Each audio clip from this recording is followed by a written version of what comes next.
स्वागत है अपने YouTube चैनल गणित मार्ग में।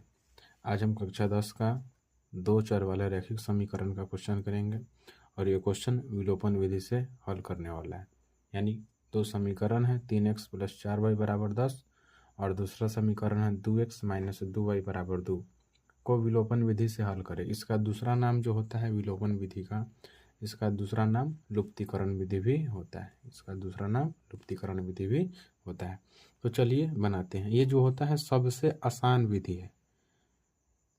दो चर वाले रैखिक समीकरण में जितने भी विधि हैं बनाने का, उनमें सबसे आसान इसी को माना जाता है और विद्यार्थियों का मनपसंद विधि है बनाना। बहुत आसान है। चलिए इसको सीखते हैं। जिनको भी नहीं आता है वो इस पर ध्यान देंगे कि इसको बनाएंगे कैसे।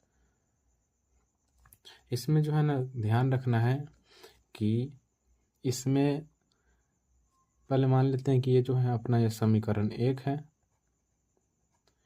और ये हो जाएगा आपका समीकरण नीचे वाला 2, समीकरण 2। इसमें जो है ध्यान रखना है कि कोई पूछे कि x का गुणांक कितना है, तो x का गुणांक है 3, y का गुणांक है 4। उसी तरह दूसरे समीकरण में x का गुणांक है 2, y का गुणांक है -2। यानी कि इसमें ध्यान रखना है कि समीकरण 1 और समीकरण 2 में कोई एक ऐसा संख्या से गुणा करे जिसमें x का मान बराबर आ जाए या y का मान बराबर आ जाए, ऐसा सोच सकते हैं। और नहीं तो ध्यान रखिएगा क्या करना है कि इस 3 जो है, जैसे मान लीजिए हम x का जो है x का बात करें तो x का गुणांक 3 जो है इस 3 से गुणा कर देंगे समीकरण 2 में। क्या बोले कि समीकरण 1 का जो x का गुणांक है उसका गुणांक से गुणा कर देंगे समीकरण 2 में, और समीकरण 2 में जो x का गुणांक है 2 इससे गुणा कर देंगे समीकरण 1 में। उसी तरह अगर मान लीजिए अगर हम y के लिए कहते तो y का जो गुणांक है 4, उस 4 से गुणा करते समीकरण 2 में, और y का गुणांक जो है समीकरण 2 में है -2, इस -2 से गुणा करते समीकरण 1 में। सबसे आसान होगा, गुना करते हैं। 3x में 2 से गुना करेंगे तो 3 दूना होगा, 3 दूना हो जाएगा कितना, 3 दूना हो जाएगा 6x प्लस 4 दूना 8y बराबर 10 दूना 20। उसी तरह समीकरण 2 में गुना करेंगे 3 से 2 में, 3 दूना 6x प्लस और ये माइनस, मतलब माइनस और यहाँ प्लस, माइनस प्लस गुना के लिए माइनस होता है, 3 दूना 6y अब बराबर 3 दूना 6।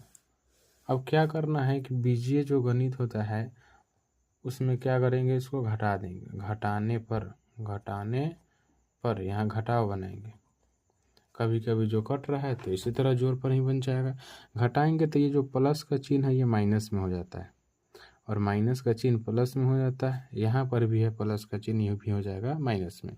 यानी कि 6x प्लस में और ये 6x माइनस में, ये क्या हो जाएगा, कट जाएगा। कट जाएगा तो क्या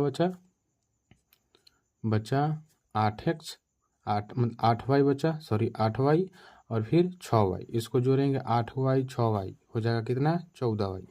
यानी कि जो 6 माइनस में था अब ये माइनस में नहीं, अब ये हो गया चिन्ह बदलने के कारण प्लस में, यानी 8y और 6y 14y, और बराबर में 20 में से 6 घटेगा तो हो जाएगा कितना, 14।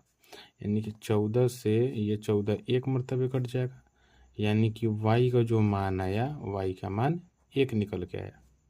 उसी तरह जो 1 है, इस एक मान समीकरण 1 में रख देंगे। समीकरण 1 में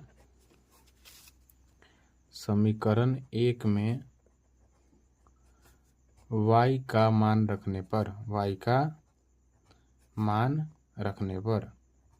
समीकरण 1 में y का मान, समीकरण 1 है 3x प्लस 4y बराबर 10। आप चाहें तो समीकरण 2 में भी रख सकते हैं।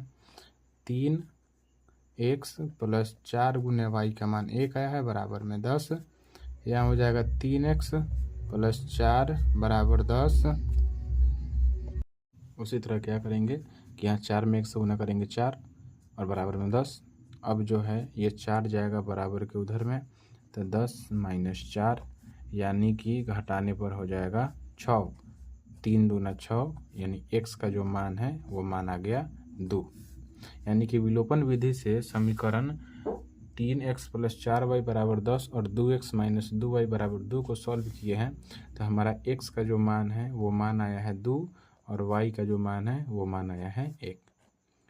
ये हो गया विलोपन विधि से सॉल्व करने का तरीका। एक क्वेश्चन देते हैं, उसका जो है आंसर आप लोग कमेंट बॉक्स में बताइएगा। क्वेश्चन है 2x प्लस 3y बराबर में 7 और दूसरा है 3x प्लस 2y बराबर में 6। इसका जो है आंसर जो है आपको बताना है। वीडियो अच्छा लगा हो तो चैनल को सब्सक्राइब कीजिएगा। Thank you so much.